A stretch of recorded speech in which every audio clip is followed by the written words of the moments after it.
la décision de l'Arcom, quand ils mettent des 3,5 millions d'euros d'amende. C'est un petit peu, c'est au doigt mouillé, c'est comme ça. Allez, et puis c'est 3 juges qui sont réunis dans une pièce, comme nous l'a dit Maxime Thibault, notre avocat, et qui se sont dit, on décide quoi du sort de Marine Le Pen. Donc voilà, ils se sont réunis tranquilles, et puis ils se sont dit, allez, terminé, on la stoppe, comme Jean-Paul Belmondo dans le Professionnel. Vous savez, quand il arrive, quand il doit aller vers l'hélicoptère. Allez, Gilbert Collard est avec nous. Merci Gilbert Collard d'être avec nous sur Europe 1 dans On marche sur la tête. Merci beaucoup, Maître Collard. Merci d'être là. Est-ce que vous attendiez à une telle décision ? Franchement, connaissant la justice comme je la connais sous certains aspects, je dirais pas que c'est la totalité des juges, je pensais que c'était quasiment inévitable. Il y a une telle volonté d'affirmation du pouvoir des juges, enfin du pouvoir de certains juges, ne généralisons pas, Bien sûr. que ça me paraissait quasiment inévitable, surtout si vous voulez à partir de la manière dont l'interrogatoire était mené. C'est très significatif un interrogatoire pendant un procès, parce que il y a plein de lapsus, il y a plein de phrases qui vont au-delà de ce que le juge veut dire, on comprend, on se rend compte de ce qui se prépare. Bon. Alors c'est une décision qu'on aurait pu espérer ne pas voir, parce que c'est quand même très déstabilisant pour la démocratie d'apprendre que 3 juges, pas élus, qui ont fait l'école de la magistrature, peut-être même pas. Moi j'ai vu des juges qui venaient de l'école vétérinaire, peut-être même pas, décident à la place de 34 ou 37%, selon les derniers sondages, de qui sera ou ne sera pas candidat à la présidence de la République, Gilbert Collard, nous, ce qui choque ici, et ce qui choque les Français qui nous appellent sur Europe 1, et ce qui choque l'ensemble des éditorialistes autour de la table également, c'est la sévérité de la peine. Vous savez, les Français, tous les jours, ils voient, comme je l'ai dit, des faits divers dans les journaux, à la télévision. Ils voient des délinquants foncer sur des policiers et prendre 150 euros d'amende. Et ils voient Marine Le Pen qui prend 100 000 euros d'amende et 4 ans de prison, dont 2 fermes sous bracelet. À un moment, est-ce que les Français peuvent perdre confiance en leur justice ? C'est la question qu'on s'est posée sur Europe 1 il y a un instant. D'après les sondages les plus récents que nous avons, ils ont perdu confiance. Il y a une justice de classe, voilà. Quand vous êtes repéré, quand vous êtes repérable, quand vous êtes un homme ou une femme politique plutôt de droite, ou quand vous avez des idées plutôt de droite, je rappelle quand même que l'affaire concernant Mélenchon, qui est la même que celle concernant Marine, et ce que je dis pour Marine Le Pen, je le dirai pour Jean-Luc Mélenchon. C'est ce qu'on a dit ici. Voilà, on est tous d'accord. On est tous d'accord là-dessus. Elle date de 2017. On peut pas dire qu'ils se dépêchent, les juges là. Bon. Alors ça, c'est bien de parler de ça de petites secondes, Gilbert Collard, parce que je voudrais me tourner vers Maxime Thibault, notre avocat aussi, comme vous, qui est sur qui est en plateau avec nous, en studio avec nous. Franchement, c'est vrai. Pourquoi Jean-Luc Mélenchon, ça prend autant de temps ? Je sais pas. Alors, vous savez, si on ne sait pas, c'est qu'on sait. C'est ça. La justice a ses raisons que parfois on ignore. Et je n'ai pas la robe aussi grande et excellente et avec la même expérience que Gilbert Collard, mais ce que je voudrais dire par là, c'est qu'effectivement, c'est quand même un agenda judiciaire qui est un petit peu particulier dans tout cela. Gilbert Collard, c'est vrai que ça, même pour les, comme vous l'avez dit, et on l'a dit en début d'émission, on aurait eu la même réaction pour Jean-Luc Mélenchon. Oui, bien sûr, et pour n'importe qui. Ce qui nous choque finalement, c'est l'exécution provisoire d'une décision et qui prive le justiciable du droit d'appel et qui prive les électeurs de leur liberté d'électeur.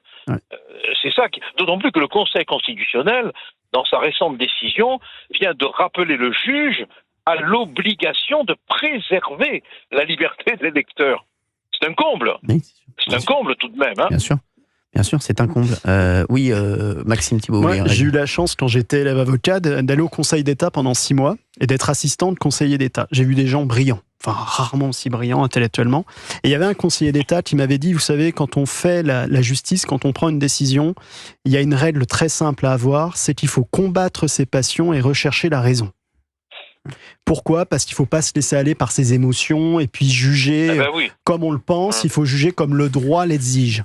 Et en fait, en écoutant ce matin le délibéré et puis en regardant la peine qui a été prononcée, j'ai vraiment eu l'impression que c'est la passion qui est passée avant la raison.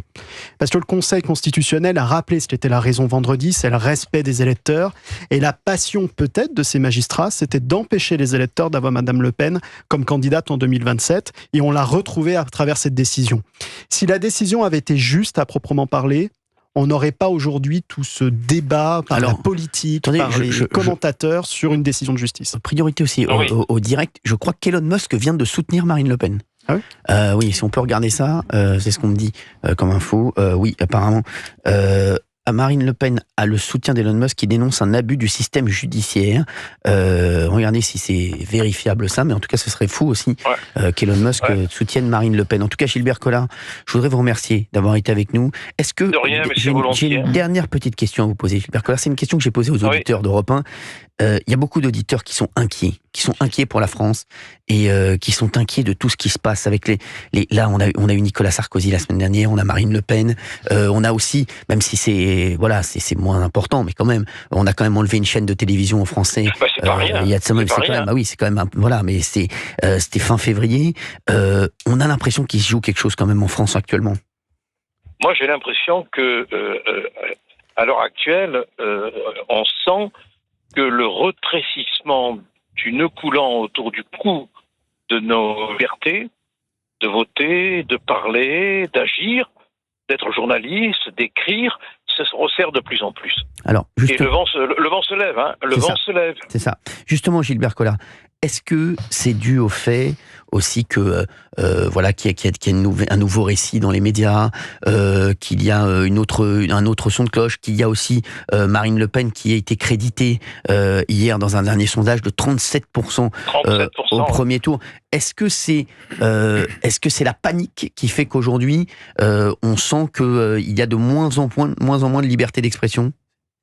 Écoutez, quand vous avez le sentiment réel que vous n'avez plus le pouvoir populaire et que vous voulez garder le pouvoir, il n'y a plus que la forme dictatoriale pour le garder. Alors elle peut être de mille formes. On a parlé de démocratie dictatoriale. Hein. Le terme a été employé par des philosophes et des politologues. Hein. Démocratie dictatoriale.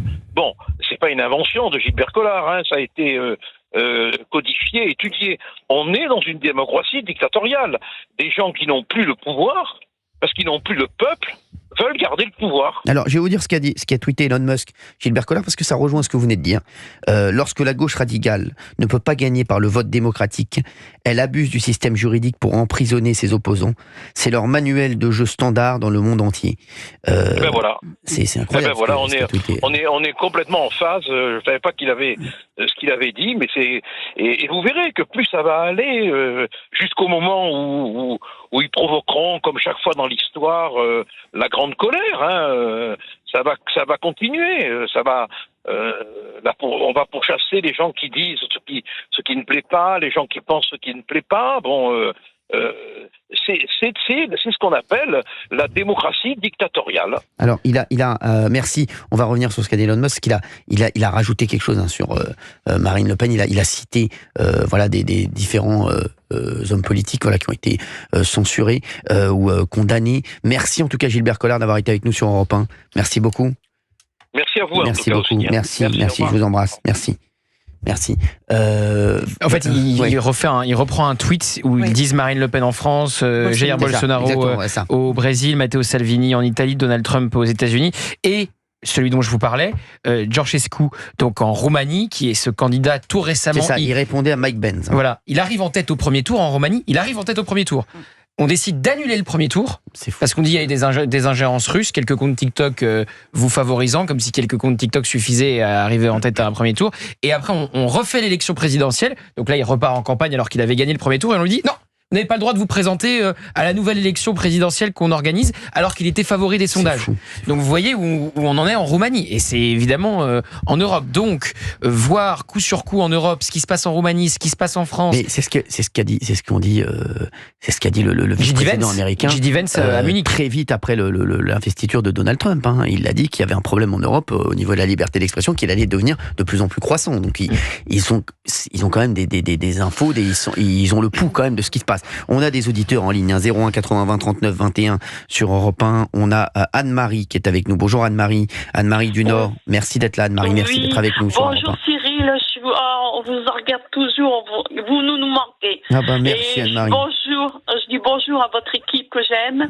J'écoute vraiment avec amour parce que vous me donnez un petit peu de pointe parce que j'ai plus le moral. On est là pour vous Anne-Marie, il faut garder le moral. Même si Anne-Marie, vous vous rendez compte vous vous rendez compte de ce qui s'est passé depuis février, là, en quelques semaines. Cette fermeture de C8. Nicolas Sarkozy. C'est ma télé, en plus, c'était ma chaîne préférée, on me l'a coupé. C'est fou. Et Marine Le Pen aujourd'hui. Alors là, c'est tout. Je trouve ça.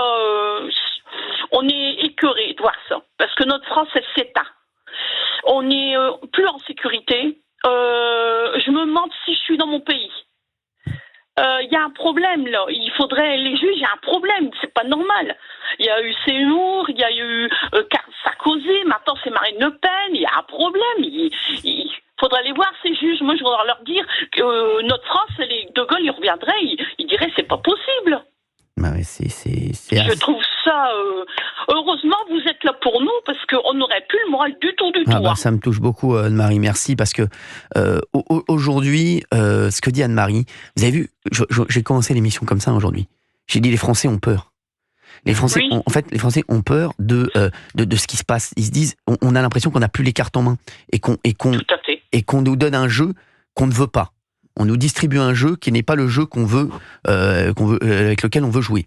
Et c'est vrai que c'est fou, en tout cas. Est-ce qu'on parlait de C8, c'est Gauthier Lebray qui a soulevé l'analogie avec C8.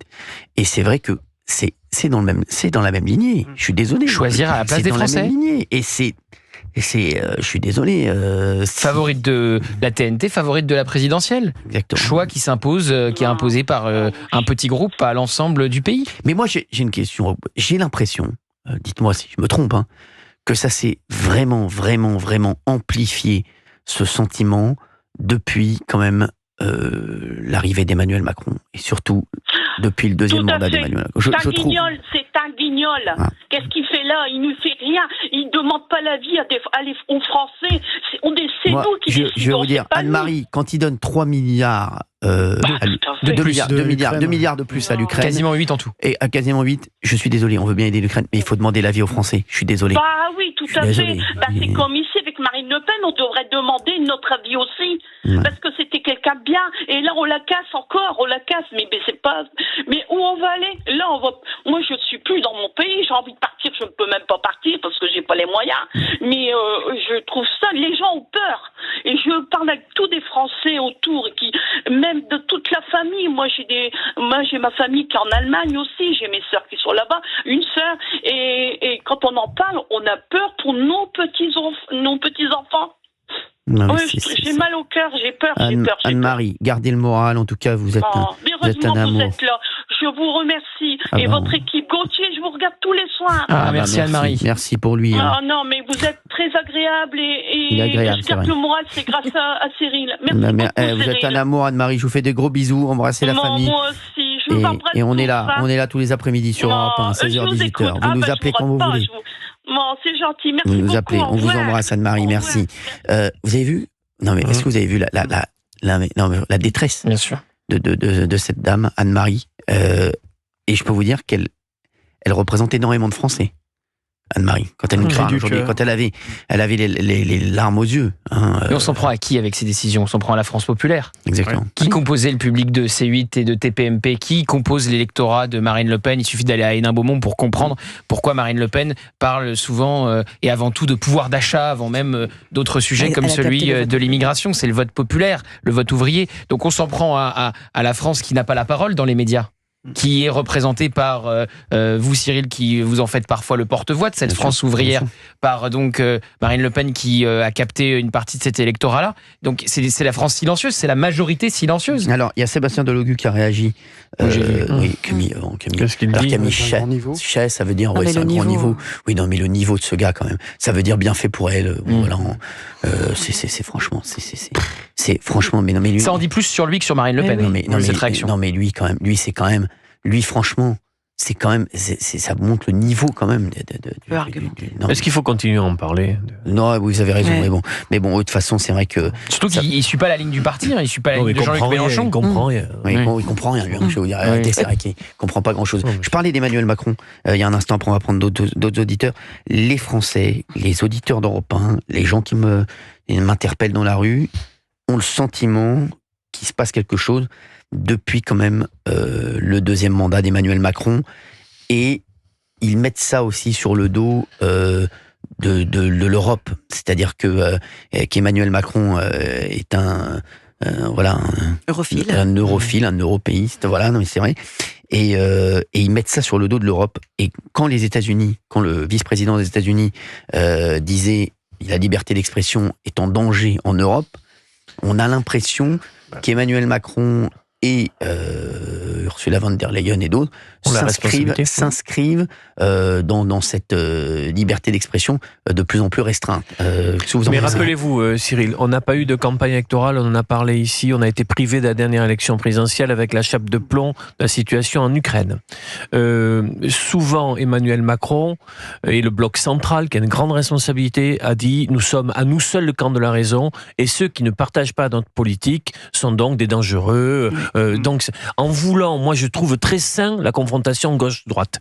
Je trouve ça sain. Le débat. Et qu'on puisse, qu'il y ait du débat d'idées. Et Emmanuel Macron a voulu faire croire depuis 2017 qu'il avait les solutions à tout, que toute pensée hétérodoxe autre que la sienne était disqualifiée.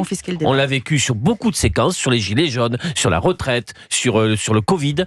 Et on s'est dévitalisé sur le plan démocratique, et les gens aujourd'hui ont pris en détestation ce pouvoir. Et les Français se sont résiliés, parce qu'on a quand même fait des auto-attestations pour sortir dans la rue, et on a imposé aux Français de mettre des masques en pleine nuit quand même. Donc c'est dire aussi l'esprit dans lequel on a installé les Français.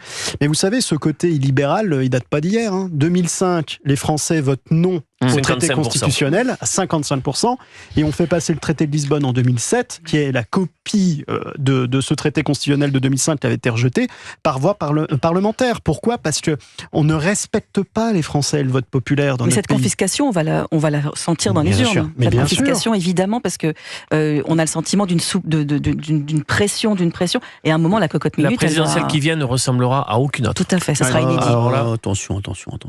C'est toujours des phrases qu'on dit avant les présidentielles. C'est toujours des phrases qu'on dit avant les présidentielles. Moi, je vais vous dire. Je vais redire ce que j'ai dit souvent au dernier moment, au micro d'Europe 1. Je pense que une fois de plus, on va avoir un vote Valérie Benaïm, un vote Guimauve. Je vous le dis. Et je vous le dis, on y va tout droit. On a encore vu le sondage d'hier. Édouard Philippe qui arrive deuxième avec 21%. Et ce que vous voulez dire, c'est le vote raison, c'est-à-dire un vote où on évite de se faire peur. Rien ne va changer.